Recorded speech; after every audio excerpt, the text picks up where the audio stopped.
Good evening sir. എന്റെ പേര് സേജൽ യാദവ് എന്നാണ്. എന്റെ ചോദ്യം, എന്തുകൊണ്ടാണ് ഇന്ത്യയിലെ മുസ്ലിം സഹോദരന്മാർ വന്ദേമാതരം ചൊല്ലുന്നതിൽ നിന്നും അകന്നു നിൽക്കുന്നത്? എന്താണ് കാരണം? ഇന്ത്യയുടെ ദേശീയതയെ പ്രോത്സാഹിപ്പിക്കുന്ന ഒരു ഗാനമല്ലേ വന്ദേമാതരം? അതിൽ മതപരമായ സ്വഭാവത്തിലുള്ള ഒന്നും തന്നെ ഇല്ലല്ലോ. സഹോദരി, ഇന്നലെ നിങ്ങൾ പരിപാടിയിൽ പങ്കെടുത്തിരുന്നു? കാരണം ഇതേ ചോദ്യം ഇന്നലെ മറ്റൊരു സഹോദരി ചോദിച്ചപ്പോൾ ഞാൻ ഉത്തരം പറഞ്ഞിരുന്നു. നിങ്ങൾ ഇന്നലെ ഇല്ലാത്തതുകൊണ്ട് ഞാൻ ഈ ചോദ്യത്തിന് ഉത്തരം ആവർത്തിക്കാം. സഹോദരി ചോദിച്ചത് എന്തുകൊണ്ടാണ് മുസ്ലിങ്ങൾ വന്ദേമാതരം ചൊല്ലുന്നതിൽ നിന്നും അകന്നു നിൽക്കുന്നത് എന്നാണ്. മുസ്ലിങ്ങൾ എന്തുകൊണ്ട് അതിൽ നിന്നും അകന്നു നിൽക്കുന്നു എന്നതിന് ഉത്തരം പറയുന്നതിന് മുമ്പായിട്ട് ഹിന്ദുക്കളും ആ ഗാനം ഒഴിവാക്കണമെന്നാണ് എന്റെ ഉപദേശം. എന്തുകൊണ്ടാണ് അങ്ങനെ? കാരണം അത് ഹൈന്ദവ വേദഗ്രന്ഥങ്ങൾക്ക് എതിരാകുന്നു എന്ന് ഞാൻ നേരത്തെ സൂചിപ്പിച്ചിരുന്നല്ലോ. നമ്മുടെ സിഖ് സഹോദരൻ ചോദിച്ച ചോദ്യത്തിന് മറുപടി പറഞ്ഞപ്പോൾ ഞാൻ ഉപനിഷത്തുക്കളിൽ നിന്നും വേദങ്ങളിൽ നിന്നും സർവശക്തനായ ദൈവത്തെ മാത്രമേ ആരാധിക്കാൻ പാടുള്ളൂവെന്നും മറ്റാരെയും ആരാധിക്കരുതെന്നും ദൈവത്തിന് പ്രതിച്ഛായില്ല എന്നും തെളിയിക്കുന്ന ചില ഉദ്ധരണികൾ പറഞ്ഞുവല്ലോ. വന്ദേമാതരം എന്നത് ഒരു ഗാനമാണ്. അതിൽ 3 പ്രാവശ്യം ഞാൻ മാതൃഭൂമിയുടെ മുന്നിൽ ശിരസ്സ് താഴ്ത്തുന്നു എന്ന് പറയുന്നുണ്ട്. ഹൈന്ദവതയിൽ നിങ്ങൾ ദൈവത്തെ മാത്രമാണ് ആരാധിക്കേണ്ടത്, മറ്റാരെയും ആരാധിക്കരുത്. ദൈവം ഈ രാജ്യത്തിന്റെയും കൂടി സൃഷ്ടാവാണ്. അതുകൊണ്ട് അത് വേദഗ്രന്ഥങ്ങൾക്കെതിരാകുന്നു. ഹൈന്ദവത വിഗ്രഹാരാധനയെ എതിർക്കുന്നു. സർവശക്തനായ ദൈവത്തിനു മുന്നിൽ മാത്രമേ തലകുനിക്കാൻ പാടുള്ളൂ എന്നാണ് ഹൈന്ദവത പറയുന്നത്. അവനെയല്ലാതെ മറ്റാരെയും ആരാധിക്കരുതെന്നും ഹൈന്ദവത പറയുന്നു. മുസ്ലിങ്ങൾക്ക് മാത്രമല്ല, അത് ഹൈന്ദവ വേദഗ്രന്ഥങ്ങൾക്കും എതിരാകുന്നുവെന്ന് ഞാൻ ആദ്യം പറയാൻ ആഗ്രഹിക്കുന്നു. നിങ്ങൾ ഏത് ഹൈന്ദവ പണ്ഡിതനോടും ചോദിച്ചു നോക്കൂ. വേദഗ്രന്ഥങ്ങളെക്കുറിച്ച് അറിയാത്ത സാധാരണക്കാരായ ഹൈന്ദവ സ്ത്രീ പുരുഷന്മാരോട് നിങ്ങൾ ചോദിച്ചാൽ അവർക്ക് ഈ ഗാനം ഹൈന്ദവതയ്ക്കെതിരാണെന്ന് അറിയില്ലായിരിക്കാം.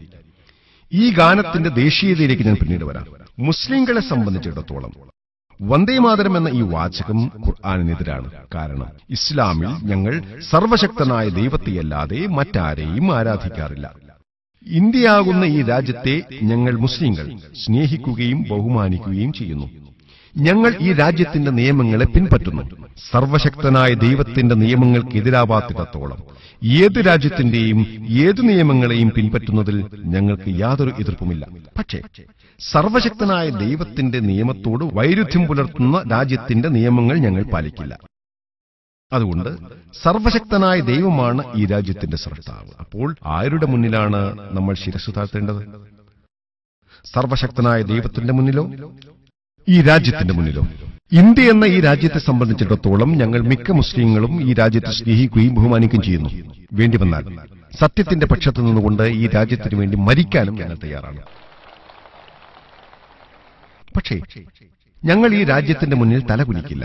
കാരണം അത് സൃഷ്ടാവിന്റെ നിയമത്തിനെതിരാണ്. അതുപോലെ ഒരു സൗദിക്കാരനും സൗദി അറേബ്യയ്ക്ക് മുന്നിൽ ശിരസ്സ് താഴ്ത്തരുത്. ഇത് ഇന്ത്യൻ മുസ്ലിങ്ങൾക്ക് മാത്രം ബാധകമായ കാര്യമാണെന്ന് നിങ്ങൾ കരുതരുത്.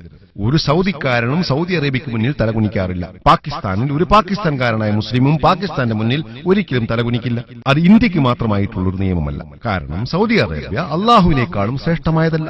പാകിസ്ഥാൻ നാമം കൊണ്ട് ശ്രേഷ്ഠമാണെങ്കിലും അള്ളാഹുവിനേക്കാൾ ശ്രേഷ്ഠമല്ല. അതുകൊണ്ട് ഈ നിയമം എല്ലായിടത്തും തുല്യമാണ്. ഞാൻ പറഞ്ഞു വരുന്നത്, ഞങ്ങൾ രാജ്യത്തെ സ്നേഹിക്കുന്നുണ്ട്. പക്ഷേ അത് വൈരുദ്ധ്യം പുലർത്തുന്നുവെങ്കിൽ, ഉദാഹരണത്തിന് ഇസ്ലാമിൽ അള്ളാഹുവും അവന്റെ ദൂതനും കഴിഞ്ഞാൽ ഏറ്റവും ബഹുമാനിക്കപ്പെടേണ്ട വ്യക്തിയായി ഞങ്ങൾ കാണുന്നത് സ്വന്തം മാതാവിനെയാണ്. ഞങ്ങളുടെ മാതാവ് അവരുടെ ഉദരത്തിൽ ഞങ്ങളെ 9 മാസം ചുമന്നു. ഞങ്ങൾ അവരെ സ്നേഹിക്കുകയും ബഹുമാനിക്കുകയും ചെയ്യുന്നു. അവർക്ക് വേണ്ടി മരിക്കാനും ഞങ്ങൾ തയ്യാറാണ്. പക്ഷേ അവർക്ക് മുന്നിൽ ഞങ്ങൾക്ക് തലകുനിക്കാൻ സാധ്യമല്ല. എനിക്ക് ജന്മം നൽകിയ മാതാവിന് മുന്നിൽ പോലും തലകുനിക്കാൻ സാധ്യമല്ലെങ്കിൽ പിന്നെ എങ്ങനെയാണ് ഈ രാജ്യത്തിന്റെ മുന്നിൽ ശിരസ് കുനിക്കാൻ സാധിക്കുക? കാരണം എനിക്ക് ജന്മം നൽകിയ അമ്മയും എന്റെ ഈ രാജ്യവും സൃഷ്ടാവിനേക്കാൾ വലുതല്ല. കൂടാതെ വന്ദേമാതരം എന്ന ഗാനത്തിലെ 12 വരികളിൽ 3 പ്രാവശ്യം വന്ദേമാതരം എന്ന് പറയുന്ന വരികളുണ്ട്. അവ ഖുർആനിനും ഹദീസിനും എതിരാണ്. അതുപോലെ ഈ ഗാനത്തിൽ ദൈവത്തിന് ചില ഗുണവിശേഷണങ്ങൾ നൽകുന്നുണ്ട്.